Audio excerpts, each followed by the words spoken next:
The Japanese are highly advanced when it comes to technology, cars, and science stuff. So it's no wonder they had some of the most innovative and secret war weapons during World War II. Not only did they have some advanced technology, but their kamikaze pilots were absolutely fearless. It's truly a wonder they didn't win the war, and you might be amazed at some of the weapons they had. From balloon bombs to death rays, check out these secret Japanese weapons of World War II.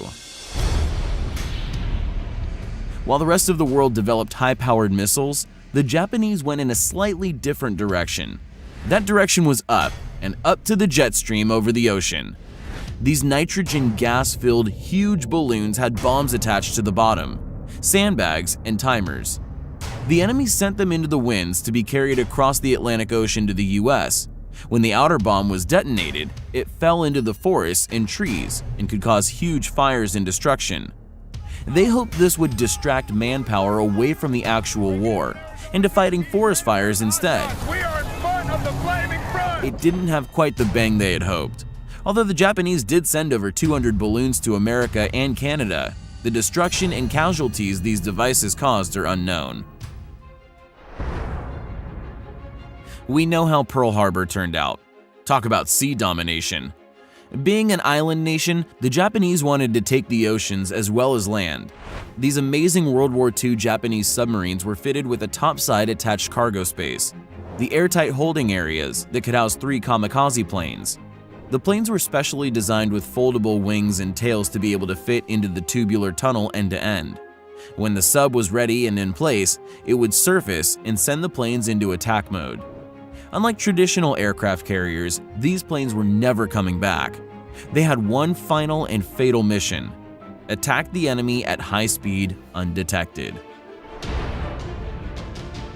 The suicide torpedo. The name of this next secret weapon says it all.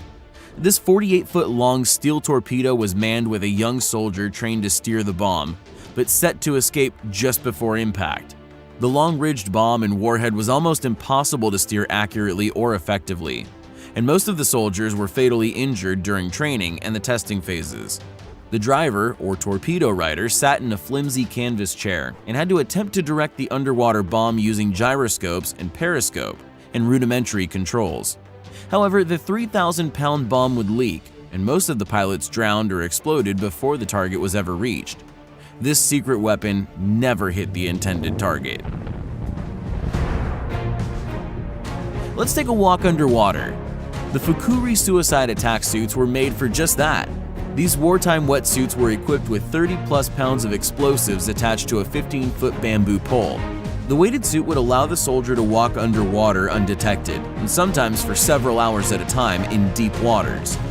They would come up alongside an enemy boat and attach the bomb to the side undetected and detonate it, sacrificing themselves in the process and blasting a huge hole in the boat, hoping to sink it on the spot. It is unsure if these suits were ever actually used in World War II. The Japanese pretty much perfected the kamikaze plane during World War II. This basic airplane was simple in design to make the biggest impact. A streamlined shape, simple controls, and a 2,600-pound warhead and rockets for total destruction. The aircraft was basically a rocket, super fast, that could spit out rapid-fire projectiles just before collision to guarantee the enemy would not have time to retaliate or escape. The incredible speed also allowed them to go undetected by radar, and even the best pilots could not outmaneuver them. The kamikaze pilots were held in the highest regards as part of the Japanese war efforts. When you are an island nation like Japan, transporting heavy equipment is always a problem, especially in wartime. You can't exactly get the heavy equipment over to the enemy without long bouts on the sea. The Japanese attempted to overcome their disadvantages with the flying tank. These flying tanks were fitted with detachable wings and water skis that allowed them to go from island to island easily. And more like gliders, the tank would ascend being pulled into the sky with a large cargo plane. They would then glide to the destination to make a soft landing in the shallow water. They would then roll onto the land after the wings and water skis were detached. Give me! Which way to Berlin? Several prototypes were built and tested, but were never actually used during the war. Talk about land domination. This next weapon might have been the biggest and baddest war weapon of them all. This 120-ton massive army tank carried 11 crew members, had up to 4 turrets on top, a large cannon plus 2 smaller guns. This indestructible rolling army machine was reportedly used in Manchuria during World War II. The Japanese are not known for their land tanks, but the 97 Chiha is a record breaker when it comes to powerhouse ammunition and potential destruction. It was released late in the war, and maybe a little too late to make any significant headlines or wartime results. If this were brought out earlier in the 40s, we may have seen a very different war. Straight out of science fiction novels, could this be the Death Star inspiration? The Kugo Death Ray was in development as early as 1939, but never really saw the light of day during World War II. The magnetron laser-type beam was supposed to send a death ray out to destroy the intended target several hundred miles away. And this power beam never really worked like it was designed, thank goodness for that. The Japanese had big dreams that this could be the answer to their secret weapon arsenals, but calculations did not quite add up to laser beam success. Although calculations estimate that the ray could have killed a rabbit at about 100 yards away, but only if the rabbit was perfectly still for at least 5 minutes, the time it took the beam to reach it. Not exactly the most efficient war weapon, but great imagination. And thanks to Lucasfilm, we got to see an interstellar version on the big screen 30 years later. The Mitsubishi J8M was a rocket-powered speed plane developed near the end of World War II. The name translates in English to sharp sword. This variation of German technology was adopted by the Japanese. These super-fast jet planes had a small nose and a wide body, extended fuselage, and long wingspan for carrying a nice payload of ammunition, including a cannon and extra fuel for long-range flights. These interceptors were designed for war and intercepting the enemy long before they arrived on native territory. The Japanese had 6 versions of this rocket plane that proved to be an important part of the Japanese military effort. Project Z was a secret project to develop long-range bombers to be able to reach America from Japan. The Japanese needed this technology to fight effectively in World War II. The Germans were also in the long-range bomber game. The Z-bombers included several attempts to perfect the aircraft and to make them intercontinental fighters.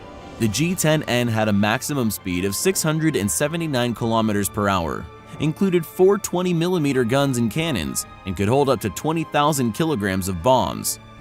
That is one powerful flying weapon. And the last Z-bomber on the list, the Kawasaki Ki-91, had a maximum speed of 570 kilometers per hour, 8 20mm guns, 2 cannons in each dorsal, ventral, under fuselage, nose, and tail, and up to 8,000 kilograms of bombs. You wouldn't want to get in the way of these flying warplanes. With the war closing in, the Japanese had a late-in-the-game entry, the 400 class submarine series. This was a serious fighting weapon of the sea, over 60% larger than the biggest US submarine with twice the range. It could hold 3 aircraft and had double pasteurized hulls that inspired the enormous Russian destroyer fleet in later years. This incredible ship came into fruition just a little too late to make any serious impact on the outcome of World War II, with completion in 1945, only months before the Japanese surrender. The warship was taken into US custody and docked in Hawaii for study and dissection. Good thing too, the technology would have been a contender and up for grabs if it had gotten into enemy hands for sure.